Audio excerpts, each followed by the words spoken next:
So I guess we'll start with Carson Hocevar.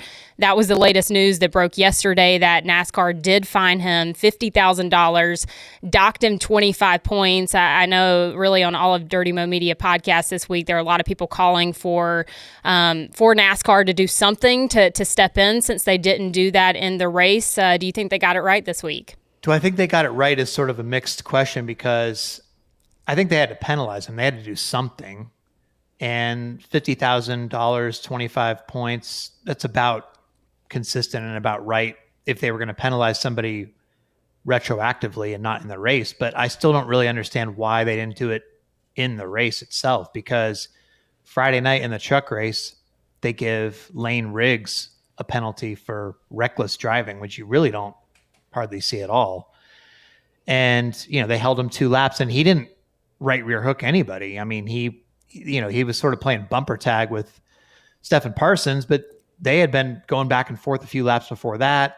And I don't really think, the Lane Riggs thing didn't seem particularly egregious, especially compared to what they typically penalize.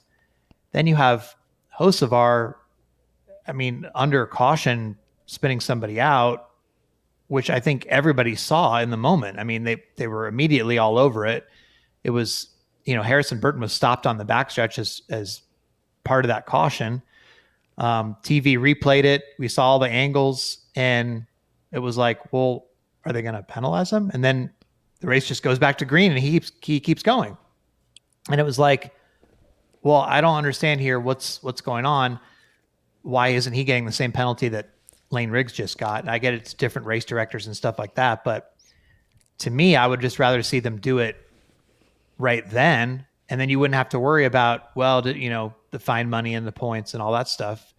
I think that's what I would prefer in the future. Just officiate it in the moment. Dale even thought that and said that on the Dale Jr. download. So let's go ahead before we talk about it even further and listen to kind of how Dale would have liked to have seen it handled earlier. If NASCAR wants to penalize someone who does this, I would prefer they do it in the moment, because that's when it stings. If you're trying to set an example for others to follow, is everyone paying attention on a Wednesday when Hocevar gets a penalty? No. Dad and Jeff Bodine had that deal back in the 80s, and it spilled over into a Busch race. Dad goes down into turn 3 and 4 and spins Jeff out, wrecks Jeff, and they put Dad on pit road in the penalty box for like 5 laps. Race was over for Dad. I think that would be the only way you were going to get through to Dale Earnhardt. You weren't going to penalize him on a Tuesday or Wednesday and really get him to change his ways. If you take 5 laps off the board from a competitor and somebody that's truly out there trying to do their very best, that sends a message.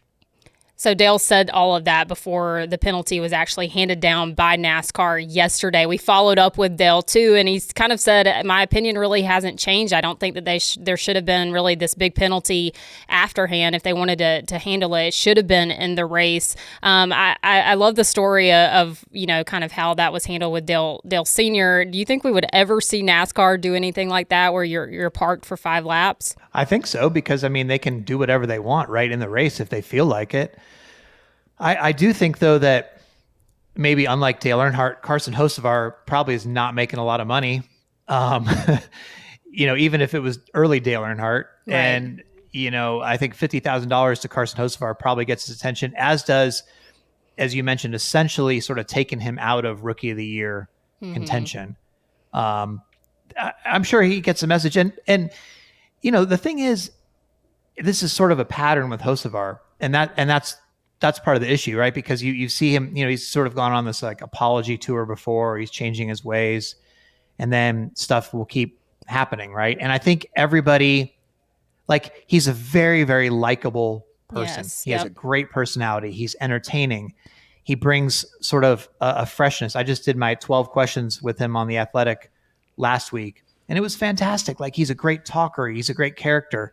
I don't know if you see, but when I do the "was it a good race" poll each week, yeah, he didn't reply this week, but every other week he's replied with his personal perspective of, and it's funny. He has a great sense of humor. So you want him to be able to be successful and stay around the Cup Series for a long time. And I think that actually this pattern of things that he does, this rap sheet that kind of grows, is sort of the one thing that could really hurt that. Like if it's just an ongoing thing and he never gets that message, how does that play out 5 years from now? It's not going to, if he wants to be liked and have a great reputation and have sponsors, I mean, you just can't keep doing this stuff. So I hope that this gets the message, but other stuff hasn't in the past. So I don't know, but I just think, totally agree with Dale. I mean, if you see it, do it in the moment, that probably it has more of an impact as you're sitting there for 2-3 laps on pit road or whatever, Right. watching the other cars go by, knowing that you just ruined your race, right? Yeah, all the teams are watching, all the fans are watching, knowing that you kind of made that mistake. I do think he is self-aware, though, because I was just interviewing him a couple of weeks ago at Spire Motorsports, and he kind of mentioned, like, hey, I know that, like, I've got this reputation, and I'm kind of working on it. And, of course, that was before, like, 2 incidences that have already happened in NASCAR. But you just kind of wonder, I think, where that disconnect is, because he is self-aware, but maybe in the heat of the moment, it's just like kind of that uncontrollable thing that he can't, take his foot off the gas.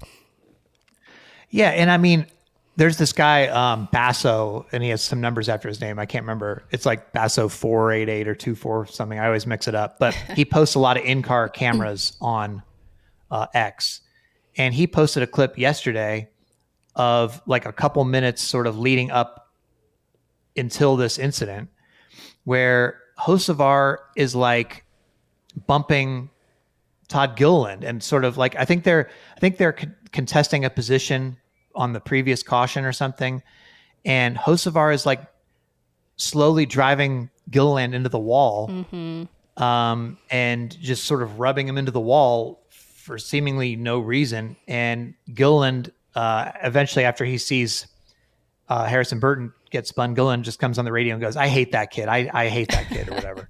And it's like, what do you don't want, to just have this reputation where the whole field is just like, oh, this guy again, it's not conducive to having a great, long, successful career. So this is just the kind of stuff you got to clean up. And look, he's young, and, hopefully he gets that under control. And again, he is very likable. So yeah, I think this could be easily moved on from and easily forgotten if he just didn't do this stuff anymore. But as long as it keeps popping up, then you add this clip to this highlight reel or low light reel that he has.